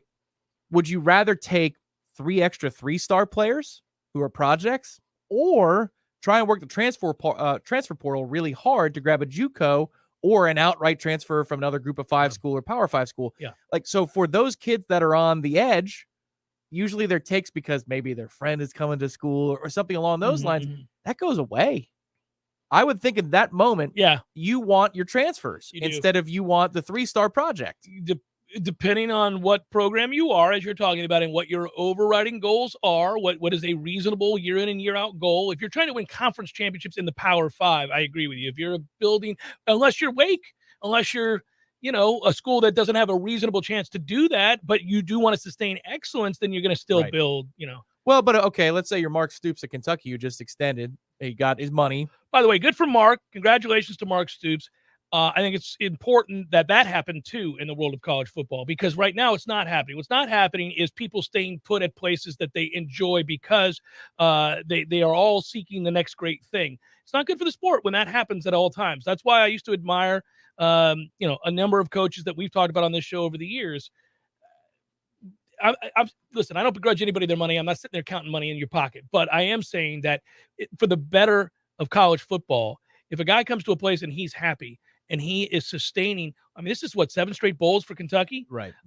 If you're happy and you've reached a reasonable goal and you do it annually and they're not thinking that they can take that next step and you're happy there, good. Don't leave for the money. Just stay. Or you're told no by Florida State and Oklahoma. That probably helps, I'm sure. But if you're him, all right, I've done what I can do in terms of building. Like I've got a lot of kids that are we know who we are. We know what we want to be, especially on defense. They just changed their philosophy on offense. But we know the kind of kid that we can recruit, the area that we can recruit, and the caliber that we can recruit. Unless we get super lucky and a kid grew up watching Kentucky football and for some godforsaken reason he wants to come here, we have a certain level and cloud of kids that we can get, and they're not Alabama's kids. But in the transfer portal, if I allocate 5 to 7 spots a year out of my 25 to that, we might be able to make incremental growth and maybe we can convince some 17-year-olds. It's a fun discussion. It's something now that you have to consider that you never did before, and it's something that we continue to talk about now. It seems like this staff is understanding that the portal is the quicker way. You're trying to do two things at once. Well, you always are. Yeah, I was just about to say, you're trying to do two things at once. You're trying to procure this class, which is going to change your possibilities, right? In 2 and 3 years, it is going to change who you are. It also sends a resounding message to other recruits as well as transfer portal people. But it also, it seems like if they've got 50-50, they want to go with the portal over the kids because they got to win now. He knows, and I want to get back to this, and that's where I was headed, and I sidetracked myself. He knows that next year, that's it now. You had your wiggle room. You had an understanding, fair-minded group of people, and I think they outweigh those that are loud on Twitter. Those that have a greater understanding that your first class was going to be a failure, it had no chance to be good. It's not just you that suffer this fate, but many others around the country as a first-year coach because of the early signing period that exists now. You cannot reasonably put together a class without huge amounts of attrition. We've seen that everywhere, so it's not just Florida State. Then you were screwed because of COVID, and you didn't get to visit or talk to people in person who you were trying to recruit. So you really got kicked in the cojones in a way that nobody really ever does. It was maddening, but a reality, okay? Not an excuse, just a reality. But now that has passed. That has passed. You've navigated those waters. Now you have to provide substance. You've got to show beyond I flipped the locker room and we competed hard. Now we got to get some wins. It starts next year. Like that reality, it's the discussion you and I used to have with Jimbo about Jameis. How many years removed from Jameis do you get a pass before we start going, hey, man, seems like unless you got Jameis Winston. Right. You know, so or a staff full of mercenaries. Right. Staff 1A was a staff full of mercenaries. Do we need to go back to that, Jimbo? Yeah. Do we need to just grab a bunch of bagmen and then nearly kill yourself trying to do all the micromanaging stuff? Because that worked. Yeah. So we began to ask that question, and I think at some point that question went from being absurd to completely fair. I'm sure they're asking it right now where he currently is. Like, we just going to lose 4 games every year? That's what we're doing here? Year 5, year 6, just losing 4 and 5 games a year? Including the teams that have no reason to play, like LSU. Is he going to get buried with that trophy? I mean, that has nothing on it. There's no engraving. So I want to answer 2 things on Twitter before we go to break here. The first is from Doc Dean. Yo, at Jay Cameron Show and at _Tom Lang. Is there going to be a bowling tournament this year? Because I'm ready to help them kids have a Merry Christmas. Oh, yes, indeed, Doc Dean, our friend. There is going to be a bowling tournament this year, and we are going to tell you this hour before the show concludes exactly when and where. Ooh, a little teaser. Sorry, we'll pull that off the feed. Yep. And then from there, I wasn't looking at the feed, but if you are, you got a sneak peek. But before we, before we sign off, I will definitely tell you some the logistics. We're putting it all together, but we got a yes today, and we're so excited. And I mean that from the bottom of my heart. So I can't wait to talk to you guys about that. T Bizzle, I love that that's your handle, writes at Jay Cameron Show. Why do you think FSU alumni give so little to FSU athletics? And I would tell you that it has a lot to do with the lack of discretionary income because there aren't generations of alumni that have built generational wealth to hand down because it's a relatively young university. So the excess funds one makes as an FSU alumnus is not compounded by the previous alumni's, say the father, the grandfather, the great-grandfather, like they do at Texas, like they do at Notre Dame, like they do at Stanford and other places, right? Or the 100+ years of Alabama graduates, etc. Doesn't happen here. Doesn't exist. There are fewer people with the compounded, I made money, I was successful, I've gone on to do good things, I have an excess of money that I don't require to be spent on bills, and because I inherited a good amount of money from the previous alumnus successes, I'll give that to the university. My opinion is that doesn't exist in abundance here. Right. There's one thing that I feel like we can disclose a little bit because it operates in the shadows. But in the up and up shadows of the era of the NIL, there is a groundswell of movement of people who at least have discretionary income as maybe corporate citizens. Yeah, no, that's important. Who are working on things separate what you're talking about, T Bizzle, which is contributions to the booster program. My man T Bizzle. Yeah, it's important. I hope we have renegade alumni who say, to hell with the rules. I'm going to directly pay a bunch of really good players to come football for Florida State. That'd be great. Just make sure you're good at it. There are lots of ways to be good at it. Ask Georgia. Well, is it Renegade if you could just throw them on a logo for a business card? Correct. These days, they're all but inviting you to do it. Yeah. It's the Jeff Cameron Show, 93.3 Real Talk Radio and Warchant TV. Wooden Glass has been taking care of families since 1945. Experienced, reliable professionals who offer only the best, like Wooden's top-of-the-line bath enclosures. Eye-catching storefronts are a specialty at Wooden Glass, and they provide precise installation. Wooden Glass, Tallahassee's first family in glass. Online at woodenglass.com. Call 850-222-5781. Our partners at ISF know you want to do amazing things. You have big ideas and goals for the future. For over 40 years, ISF has focused on solving the future for state government through strategy, process, and technology. As a national management and IT consulting firm, ISF has the expertise to transform strategies, refine processes, and implement solutions to lead you in today's changing environment. ISF, your vision plus our expertise brings your brilliant ideas to life. Visit ISF.com to learn more. ISF, solving the future. This is Dr. James Ryan Finn from Finn Chiropractic, and the holiday insanity is upon us. It's Halloween, it's Thanksgiving, it's Christmas, it's New Year's, and oh my gosh, Valentine's Day is around the corner. Well, don't wait to Valentine's Day to give yourself some love. Come to Finn Chiropractic. Let us get to the cause of your headaches, neck pain, back pain, numbness, and tingling before the holiday insanity takes its toll. Contact us at finnchiro.com. That's FENNCHIRO.com, because your chiropractor loves you and there's nothing you can do about it. What's important when shopping at a gun store? Let's start with a friendly and knowledgeable staff. Then add top-notch service, great selection and pricing, and a personal shopping experience only found at a locally owned and operated business. And Red Hills Arms, they're right on target. While other gun stores come and go, Red Hills Arms remains Tallahassee's go-to local gun store for all your firearms needs. Stop by today and get welcomed in like family. Hi, Chris Kraft for the Kraft Brothers dealerships. By now, we've all heard that used car prices are through the roof. So your car, yes, the car you're probably driving right now, is worth more at Kraft Nissan and Infiniti than anywhere else in North Florida. Every day we buy cars from customers, or they trade up. They come into our dealerships telling us that dealers offer them over Kelley Blue Book price. Forget that. At Kraft, we threw out the Kelley Blue Book prices months ago. With over 100 years combined experience, our appraisers know the market. They offer you the right price, which is always more money than you'd get anywhere else. So you can sell Kraft your car for holiday cash right now, or get maximum savings when you trade in for a new car. Why right now? Because on January 1st, your car has a birthday. It's officially a year older. So I've challenged the Kraft appraisers to raise the roof on appraisals. So you see, we get a big factory bonus if we sell 200 more cars by year end, and we're close. It's simple. You buy from us, and we share our year bonus with you in the form of higher trade-in prices and bigger discounts. But you better hurry, because time is ticking on 2021. Kraft Nissan and Infiniti, both on Mahan Drive. Hi, I'm Andy Cohen with Florida Farm Bureau Insurance. When I was a law enforcement officer, I devoted my life to a career of service and protection. And as an agent with Florida Farm Bureau, I'm continuing that promise. Farm Bureau Insurance has been protecting what matters most for over 75 years. Your home, your auto, your family, your life. Who's protecting you? Give me a call, 850-671-FARM. That's 671-FARM. At Florida Farm Bureau Insurance, helping you is what we do best.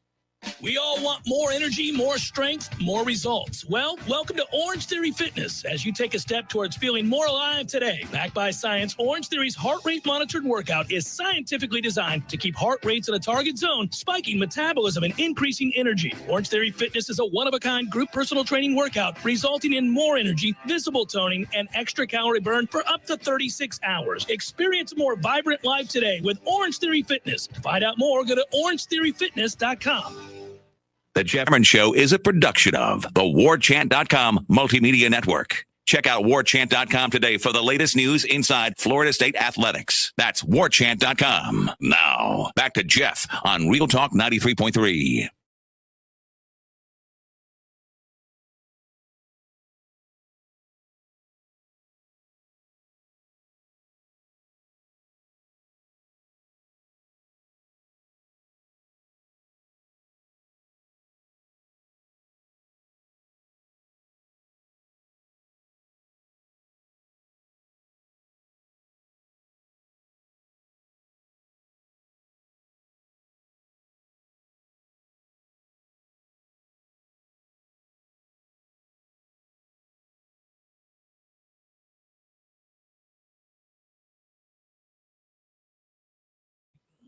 Okay, I will. I should have pulled this up beforehand, but I'm doing massive amounts of research as it appears that Florida State, we'll throw it out there because it's kind of exciting news. I've been waiting on this news for a long time. It appears Florida State is on the cusp of finally naming an athletic director. Oh, my God. What are we doing here, everybody? You've got to be kidding me. A what? Yeah. Is that a new position?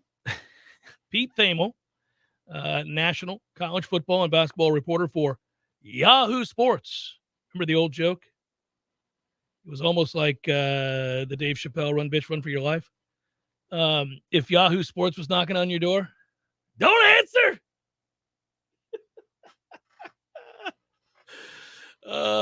He writes, sources, Florida State is exploring options to replace David Coborn as athletic director. There's been contact with multiple potential candidates about the FSU AD job. Well, I would have hoped that contact and search began long before, the recent past. David was a temporary athletic director. We thank him for his commitment to Florida State University and the many roles that he has had at the university for countless years. There's no questioning his commitment to Florida State and his love of university, but he has not been the ideal option for athletic director. He was a temporary athletic director, and that's not good. You want to find a guy who's done it before, a guy with great connections, a guy with an understanding of the greater picture because they've been in that role, they've had success in that role or something akin to it on a large scale. So good news there that Florida State is trying the best they can to position themselves to be in a good place as we move forward. We don't have the war chest of the other Power 5 conferences because our TV deals aren't like that. For now, we've had the discussion before, but we now have the votes on how to spend the money.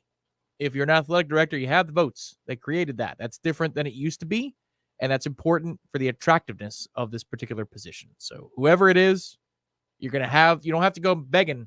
You don't have to kiss the ring to use the purse strings. They are now yours. They're now yours to use. We have modernized our approach. Thank God. And it is something that kept us, it's a much more complicated issue than for me to give a surface level sort of answer that says that we hamstrung ourselves because of the arrangement. For the better part of several decades, it actually was a working relationship that led to 3 national championships. But at the same time, it became antiquated and certainly not something that was attractive to athletic directors who wanted to wield, actual power. So this became a problem. It has subsequently been remedied, and now we get the fruits of that by hiring somebody, I would hope here real soon, maybe even in the next 72 hours, in which we find out, hey, this guy's done that before, has great connections, going to whip up our ponies and get this thing turned around, everybody. Whoever it is within the first 6 months of them taking that position, if you see greater efficiencies, and we all know where to look for these efficiencies to be broadcast to the world, that we've gotten a little bit better, that would be a great signal, because the last couple of times that we've had an athletic director step in, it seems like whatever old ties pre-existed, that athletic director continued on once they took the office. I'd love to see somebody come in, assess things, maybe elevate some people, maybe have some people work in different areas, and then create brand new positions that help us become like a real freaking organization, man. Like a real organization. I hope you guys can appreciate what went on there. That was wonderful, because you guys know over the years that I have an affinity for those that navigate those kind of PR waters and verbiage and find ways to state a plainly obvious thing in a delicate manner as to not hurt certain people's feelings. And Tom is part of the Jeff Cameron Show PR firm, and he utilized the years of experience both in the firm and then his own understanding and grasp of language to deftly lay out a scenario for you that suggests some people over there need to be fired. I never said that. Of course you didn't. Of course you didn't. And it was great. I loved it. That was like tiptoe through the tulips there, baby. That was well done. It was fun. I don't know what you're thinking. Did I say that? No. Did I say people need to be fired? No, I don't think so. That was Patino-esque. That felt good. The whole time I was listening, I was like, okay, right turn. Oh, better jump the hurdle there. Oh, what are we going to say? Oh, left turn. Good job, Tommy. You just got to move some things around. Yeah, that's all. We would like to reallocate. Shake it up a little bit. There are tasks that we're removing from one individual's plate and putting it on the plate of another Right. while reassigning that individual who've lost the responsibility of these particular tasks, which were not suited to their skill set, and giving them something that they're better off doing. Redundancies, efficiencies, new opportunities. Yeah. I think all of these New things. opportunities. That is Yeah, a great way absolutely. of wording it, indeed. Yeah. You know, Jerry, we've decided to give you a new opportunity. That's a fun one. I'd like to do that as well the next time that I decide somebody needs a different role. You know, here's the thing, Kevin, you've worked very hard. And because you've worked very hard, we've decided to give you new opportunities elsewhere.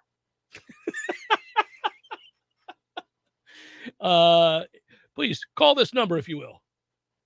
They're expecting you. Oh, It's a good one. That's a toughie. We got football tomorrow, baby. I'm interested. The league is crazy. The NFL is nuts right now. It's nuts. Yeah, I segued to it just for the time being because I think we've hit on the importance of where Florida State sits at a changing time and where they need to go and how they're best suited to do that to a certain degree and why we're fortunate that there is continuity. Now, most off seasons do see some form of change. I am curious to see if that comes to Florida State. I don't believe, as I said yesterday, that it will be in the form of radical changes at all. By radical changes, I mean any time that you fire or replace a offensive coordinator, a defensive coordinator, that would fall under the umbrella of major change. And that, I don't believe, is going to happen. Now, there may be some assistants further down the food chain that move on or are told to do so or are asked to do so or choose to do so. We'll see. I don't know that to be the case, and I'm not even suggesting that it's going to happen. It's just not that uncommon that it does. Wouldn't it be interesting, too, just to revisit that for a moment? Not necessarily about coordinators, but position coaches. The seismic shift, as you termed it, of Lincoln Riley going to L.A. It's crazy. And It's Brian Kelly going to LSU. Yes, it's seismic. Yes, indeed. Somebody's going to Notre Dame. Somebody's going to Oklahoma. And that's going to create, I think, a lot of openings. And I don't mean for those institutions I just mentioned. Yeah, but for other assistant coaches who may think, well, do I want to follow them or do I want to go somewhere else? It's not just about kids in the transfer portal. I would think you have to have that conversation as well. I don't know. You have so many different conversations. Can Mike just only talk to himself in the mirror? Like, who can you trust to have these conversations with? Because there are so many levels here. But I would think that the assistant coach pool is also something that a major university would be considering right now. Does he really want to follow Lincoln? Does he want to go to the West Coast? Does this guy actually want to go to Notre Dame? Does this guy want to move down to Baton Rouge? Should we kick the tires on him here in Tallahassee? That has to be something that's happening right now. I think most of the changes that we're kind of alluding to would have been discussed previously. Like, I understand it's a quite the shakeup, and some of it is new information has come to light. Yeah, a lot of assistant coaches are going, "What? I was just on the road recruiting for this guy." Yeah, but I gotta ask. I mean, I never know for certain how much I believe, and it does come down to relationships. So I'll just paint a scenario. If, and we'll bring it back home because it's much easier to provide this kind of context. If, for example, I was going to be offered a show in Tampa, okay, and that show or that station said, "We really want you. We want you to come home. We want you to do this show." Cameron and Rick Stroud in the morning. There it is. Let's do it. And we're going to put you on in the morning and, we're going to give you this, and this. And how does that sound to you? And I was seriously considering it. Well, Tom, this may not come as a surprise to you, but I love you. And you've been an awesome producer and a dear friend. I would tell you well in advance if I was thinking about doing that as to give you time to contemplate your future and whether or not that's something you wanted to be a part of. I would also do this in a way that allowed me enough time that if you decided not to do that, I could find my guy, whoever it was I wanted. So if Lincoln Riley had at the back of his head that maybe there's a job out there, if all the pieces fell into place, and I have a hard time believing that somebody from Southern Cal didn't reach out along the way to perhaps his agent to say, let's just say, we had an opening. Yeah, Lincoln said it all happened Saturday night after Bedlam. Nonsense. Like, what? Nonsense. USC? Now, What I do think happened was it made his decision that much easier because Oklahoma is not going to be in the playoff. So once OU was eliminated from the playoff, do I believe all of this was accelerated? Yes, times a million. Yes, I believe immediately he went, well, we're not going to the playoff. I'm not screwing the university over, which he does love. I do get a sense that he does. He probably went, okay, it's blank or get off the pot. So what's the deal?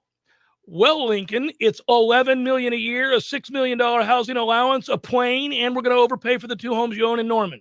It's blank check. Stay on the pot. I like this. Let's go. Okay, yeah, I think that happened. But I say all that to say this. I'm sure that once those overtures occurred, that he did pull aside the defensive coordinator, whom, by the way, he's taking with him to USC. I don't know about the rest of the guys, but I do know that guy probably had his arm put around him and said, let's go for a drink. I got to talk to you about something. Mm-hmm. And he probably had that conversation 3 weeks ago. Could be. Yes, but that doesn't mean that the guys he didn't keep in the loop are ill-equipped to be a position coach somewhere else in the country. Correct. Yes, there is a free-for-all element to this. Yeah. He can't recruit the West Coast, so I don't want to bring him, but he certainly could recruit Florida, which I don't care about now because I'm going to L.A. Yeah, that's all I'm saying. Yeah, you'd always care about Florida, but yes. It's interesting. Well, it does change things. Southern Cal is finally becoming more of a buttoned-up organization. I mean, for good Lord, the Hayden hug all the way to Lynn Swan to whoever else you want to. By the way, people who don't get that joke, be happy you don't. I'm sorry, I just gave you the image. I can see it on your face. No, that's fine. It's the worst. Usually I'm the one who ruins your day with the Hayden hug. Stop saying it out loud. That was, we were watching that together when it happened. We're like, what is happening on the there? Computer? It was actually on the computer in the back. We had just gotten done with a pregame show. No. I went, I remember just being if somebody startled. gives you a bear hug, folks, don't wrap your legs around the person giving you a bear hug. Well, that will become in that moment not a bear hug, but a Hayden hug. We're moving it along here. It's Jeff Cameron Show, 93.3 Real Talk Radio and Warchant TV. Your local news now. Holiday shopping is underway and officials are asking that everyone take a careful look at their cash. The Thomasville Police Department says they deal with counterfeit money all year round, but during the holiday season, they're asking customers and store clerks to pay extra attention. While some bills can be easily detected with a counterfeit pen or unusual markings, others can pass for the real thing, and in those cases, people are urged to pay close attention. In some cases, the counterfeit bills can go unnoticed right away. Knowingly using or distributing counterfeit bills is a felony. If you suspect you may have been given counterfeit cash, contact the police. The Tallahassee Fire Department responded to a fire on Mayfair Road Monday night. Firefighters used an aggressive offensive attack to put out the fire, which was caused by a malfunctioning fireplace. The department says damages from the fire are estimated to be close to $60,000. No injuries were reported. This is Rachel Linnea with your Real Talk 93.3 local news update, brought to you by Mac & More Systems, Tallahassee's go-to Mac store. Check them out online at macandmoresystems.com. This is meteorologist Paul Trombley with your Real Talk 93.3 weather update. Bright sunshine this afternoon with daytime highs approaching 71. Southerly winds around 5 miles per hour. Clear skies and quiet again tonight. Lows dip down to about 46. Bright sunshine expected tomorrow. High temperatures reach up to 74. Dry with temperatures a bit above average Friday and Saturday and highs in the mid-70s. This report is brought to you by The Lawn Johns. For all your landscaping and lawn care needs, visit thelawnjohns.com. Right now, 70. At Epps Decorating Center, we're your locally owned Benjamin Moore retailer. We're your store for quality with brilliant and durable paints in a variety of sheens and thousands of colors. We're your store for service with one-on-one advice for contractors and homeowners. We're your local experts, and we're here to help with all your painting projects. Benjamin Moore, available at Epps Decorating Center with 2 locations in Tallahassee. Find a store near you and visit eppsdecorating.com. That's eppsdecorating.com. If you weren't the owner of Gordo's and all those wonderful restaurants, Eddie, what would you be doing? You know, I think I'd want to be I don't know what I'd want to be, a boat captain or a cowboy. You know how to use a lasso? No. You'd have to do that if you were a cowboy. Yeah, but I've never even been on a horse. It's not my place to be on a horse. I agree. And the horse thanks you. Gordo's, bringing the flavor and flair of Cuban food to Tallahassee since 1996. Here's what you missed on the Greg Tish Show. Charlie Crist, he's running for governor. To mention the governor, I'm tired of it. I'm sick of it. And we see it in presidential. We see it all the time. It's the new norm. We even saw it in local. That it should be. It's like, hey, I'm running for this local But seat. do you understand? I heard a statistic that like half of our population reads at like an 8th grade level. And what is the other 2/3 Half rate? doesn't. That means almost half does not. You're right. The Greg Tish Show, Monday through Friday, 6 to 9 a.m., only on Real Talk 93.3. The Jeffman Show, brought to you by Orange Theory Fitness. 2 Tallahassee locations, Midtown on Thomasville Road and Northside in the Village Common Shopping Center. Online at orangetheoryfitness.com.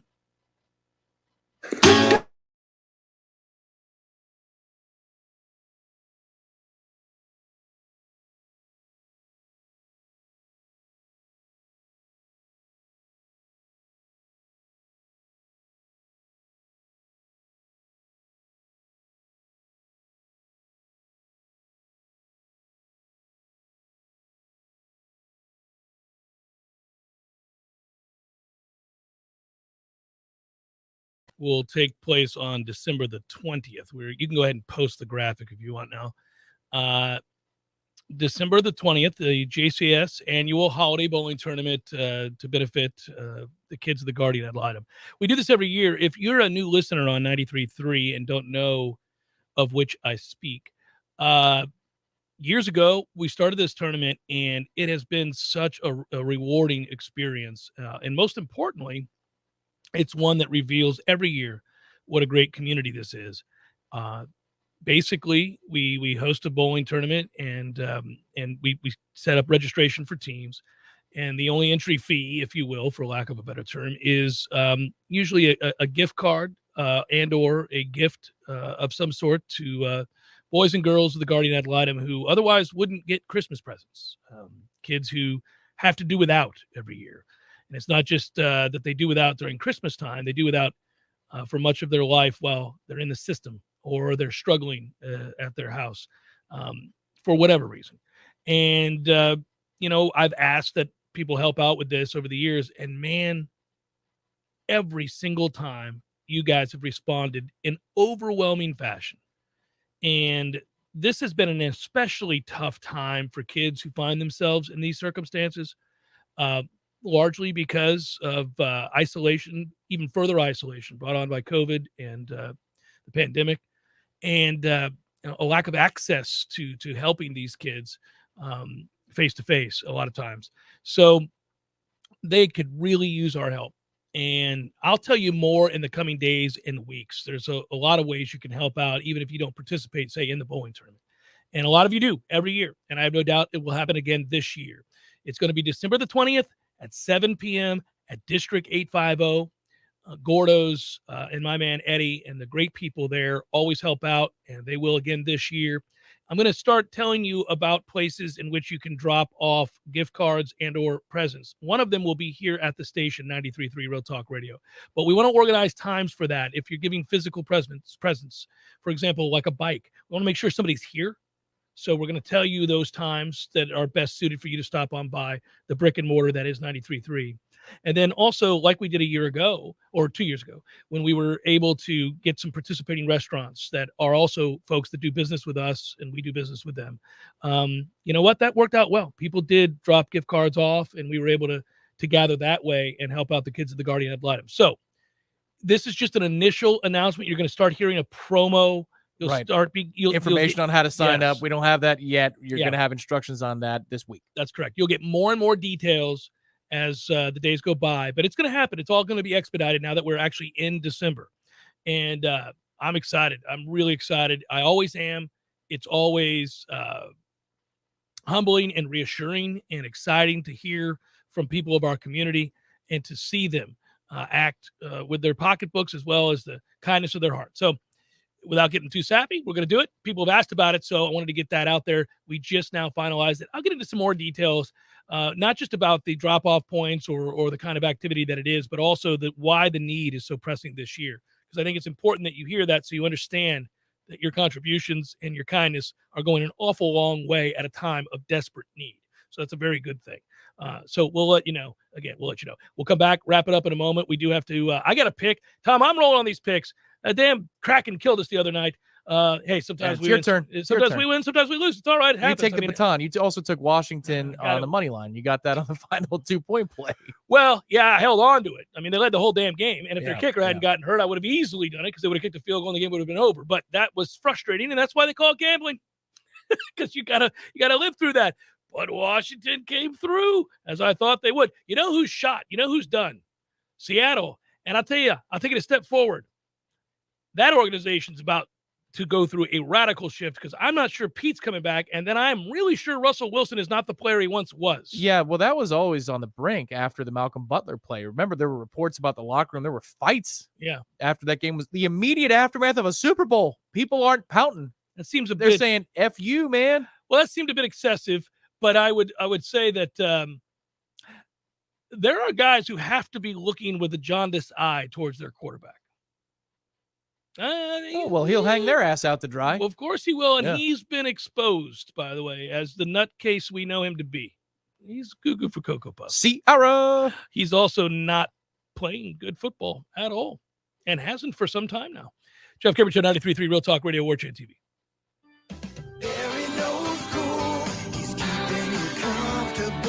This is Kyle, service manager from Barano Heating and Air. Schedule an appointment from your mobile device to learn about our Total Comfort Service Program. With guaranteed same-day service, 15% off necessary repairs, and $25 berry books to use towards air filters and other products. Turn to the experts at Carrier and Barano Heating and Air. Any day, anytime, anywhere. Online at baranoac.com. Florida license CAC 1816-186. Siri, tell me a joke. The past, present, and future walk into a bar. It was tense. All jokes aside, the trained professionals at Mac & More Systems are serious about Apple products. For all your Mac repairs, call Mac & More Systems at 894-3622. 894-3622. Applications, onboarding, payroll, termination. Business owners and managers, you know these are the processes that take away too much time from what you do best. But what if there was a locally owned, responsive solution that would charge you a fraction of the big national payroll companies? Sound too good to be true? It's not. North Florida Payroll Services is Tallahassee owned for nearly 15 years. And in that time, their prices have never changed. The reason North Florida Payroll Services can do that? Exceptional customer service that constantly evolves with the latest technology. From application to termination, for turnkey service for your payroll and HR services, trust a Tallahassee expert and save yourself time and money. North Florida Payroll Services. Online at northfloridapayroll.com. Let me tell you what T-Spark stands for. It stands for strength, commitment, teamwork, and heart. We don't ever quit until we've got nothing left to give. Our team is unstoppable. Want a guaranteed win? Call T-Spark Enterprises for your next roofing or construction project. We conquer all peaks. T-SparkConstruction.com. License number CCC 1331204. This is Patty Wilson. Oh, I'm sorry. We're ready. He's recording. Why are you always saying your last name? It's Patty and Scott. Everybody I don't knows know who that. Patty and Scott. I don't know. 'Cause this is Patty Wilson. Not this is. I am Patty Wilson. What is the idea behind said promo? It's for Patty's Playhouse. We're on Patty's Playhouse Saturdays at 11. Tune in. That's stupid. Just tune in. Saturdays at 11. Patty Wilson, Patty's Playhouse. House talk with a happy ending. Each and every time. Live and living color and totally free. Subscribe to Warchant TV on YouTube, the digital home of Warchant.com. From the practice field to pregame and the phone calls afterwards, Warchant's YouTube channel is home to live programming like Seminole Headlines, Wake Up Warchant, The Jeff Cameron Show, as well as Trench Talk, a live Q&A with Noles offensive lineman Devontae Love-Taylor. Just search Warchant on YouTube and click or tap the subscribe button. That's it. It's totally free. Warchant TV on YouTube. Just another reason we're the ultimate Seminole sports source.